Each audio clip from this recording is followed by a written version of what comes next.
Ngayon, lagyan na natin ng onion at saka curry leaves.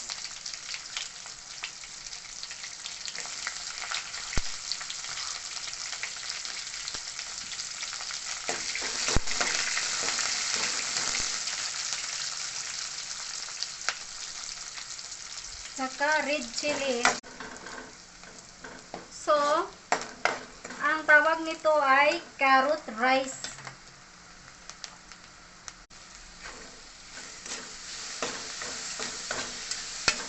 Ayan. Ito na ho ang carrot rice ko. Hinalo ko lang yung rice.